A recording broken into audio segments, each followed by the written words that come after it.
नमस्कार, मेरा नाम है डॉक्टर हंसा दास और रूस के इतिहास के लेक्चर सीरीज़ में मैं आपका स्वागत करती हूँ। इस पूरे सीरीज़ में आपको रूस के इतिहास के अलग अलग आयामों से परिचित कराया जाएगा। इसकी पहली कड़ी में हम 1917 की रूसी क्रांति के कारणों की चर्चा करेंगे।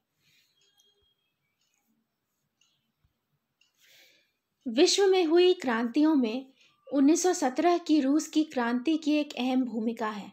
इस क्रांति के द्वारा पहली बार विश्व में किसी देश में साम्यवादी सरकार की स्थापना हुई थी। पर साम्यवाद की स्थापना का यह संघर्ष रूस के लिए आसान नहीं था। रूस में उस समय जार का निरंकुश शासन था और पूरे समाज के हर वर्ग में एक आक्रोश था।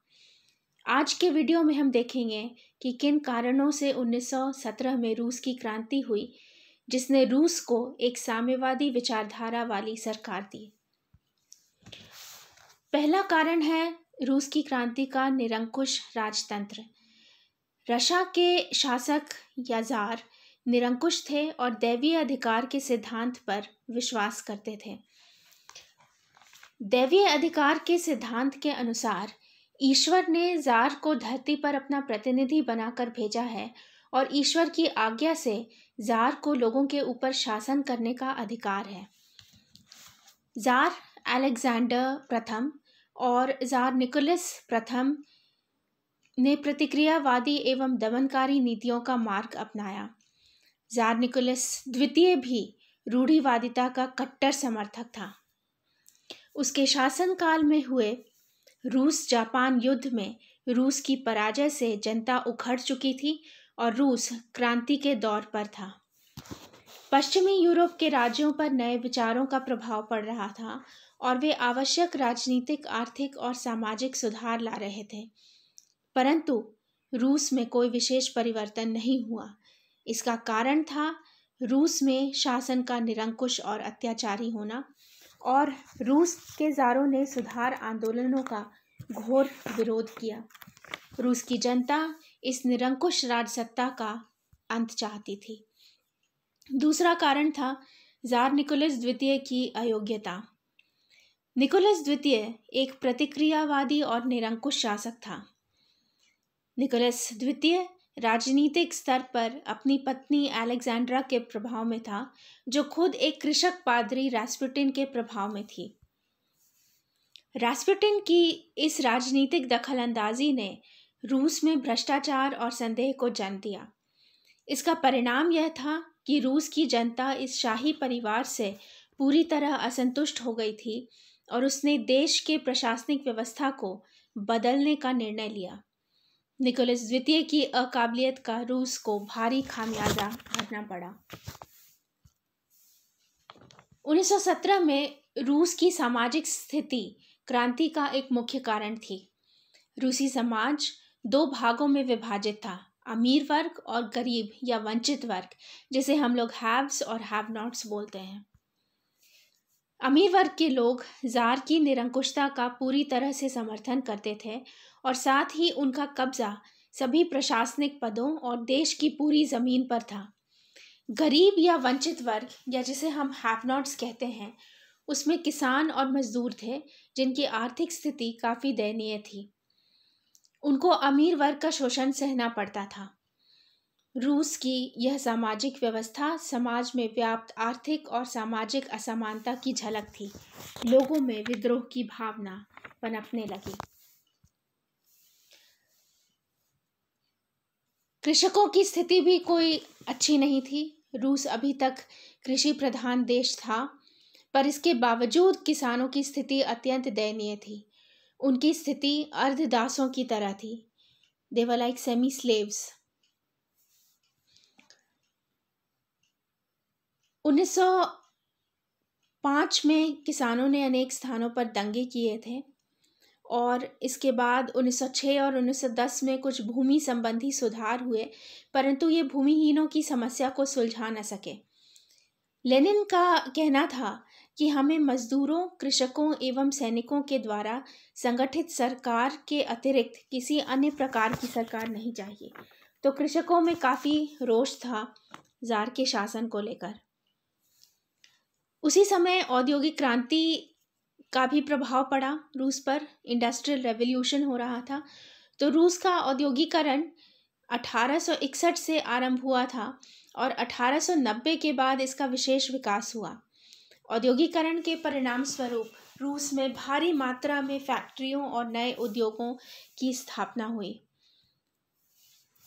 उत्पादन के लिए प्रयोग किए गए मशीनों ने पैसे, समय और श्रम की बचत की। इसके कारण मजदूरों को भारी समस्या का सामना करना पड़ा। मशीनों के प्रयोग ने मजदूरों को बेरोजगार बना दिया। उन्हें सही वेतन भी नहीं दिया जाता था। इन परिस्थितियों ने व्यापार संघों को जन्म दिया और कार्ल मार्क्स की साम्यवादी विचारधारा से प्रेरित होकर मजदूरों ने रूस के औद्योगिक क्षेत्र में परिवर्तन लाने का निर्णय लिया।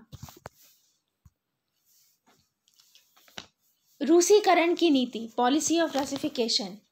रूस में यहूदी, पोल, फिन और अल्पसंख्यक जातियां निवास करती थी, जिनको नॉन रशियन नेशनैलिटीज कहा जाता था। ये सभी जातियां रूसी साम्राज्य के अधीन थी और पराधीनता का अनुभव करती थी। जार इन जातियों का रूसीकरण करना चाहता था। शिक्षा का माध्यम रूसी भाषा कर दिया गया। उच्च पदों पर रूसी नियुक्त किए गए। रूसी प्रशासन ने अल्पसंख्यक जातियों की राष्ट्रीय भावनाओं का दमन करने का प्रयत्न किया। यहूदियों और आर्मीनियनों पर भीषण अत्याचार किए गए। ये सभी रूस के निरंकुश शासन का अंत चाहते थे। इस समय रूस में काफ़ी बुद्धिजीवी भी थे, इंटेलेक्चुअल्स भी थे, जिनका प्रभाव रूसी जनता पर पड़ा। Tolstoy, Dostoevsky, Maxim Gorky, Karl Marx जैसे विचारकों का प्रभाव रूसी जनता पर अत्यधिक पड़ा और इनके विचारों ने रूसी जनता में बौद्धिक विप्लव पैदा कर दिया और रूसी जनता समाजवादी विचारों से प्रभावित हुई। वह निरंकुश शासन का अंत चाहने लगी। समाजवाद का विकास हो रहा था इस समय, जो एक अन्य कारण बना रूसी क्रांति का। देश में औद्योगिकरण के होने से मजदूरों की दशा अत्यंत शोचनीय हो गई थी और उन्होंने समाजवाद का स्वागत किया। मजदूरों ने पूंजीवादी व्यवस्था का विकास करने की सोची।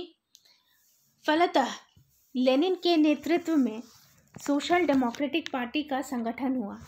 किसानों ने भी सोशल रेवोल्यूशनरी पार्टी नामक एक दल खड़ा किया। तो समाजवाद का प्रभाव मजदूरों और किसानों पर पड़ रहा था, जिसकी वजह से उनके मन में जार के शासन के प्रति काफ़ी आक्रोश था। ये वो समय था जब प्रथम विश्व युद्ध चल रहा था और जार निकोलस द्वितीय ने ज़बरदस्ती रूस को प्रथम विश्व युद्ध में खींच लिया था। प्रथम विश्व युद्ध रूसी क्रांति का तात्कालिक कारण बनी। युद्ध के शुरुआत में रूस ने पूर्वी प्रशा पर अधिकार कर लिया था और ऑस्ट्रिया को भी पराजित किया था, पर इसके शीघ्र ही बाद जर्मन सेना रूस में प्रवेश कर गई, जिसका दुष्प्रभाव रूस पर स्पष्ट नजर आने लगा। सरकार के विरुद्ध घोर असंतोष फैल गया और इसी असंतोष ने मार्च 1917 में क्रांति का रूप धारण कर लिया। ये कुछ मुख्य कारण थे जिनकी वजह से रूस में क्रांति हुई। और इस लेक्चर सीरीज के अगले वीडियो में हम देखेंगे कि रूसी क्रांति का कालक्रम क्या था। रूसी क्रांति जो कि 2 चरणों में संपन्न हुई, फरवरी की क्रांति और अक्टूबर की क्रांति, और इसके बारे में हम डिटेल में अगले वीडियो में चर्चा करेंगे। वीडियो को ध्यान से सुनने के लिए धन्यवाद।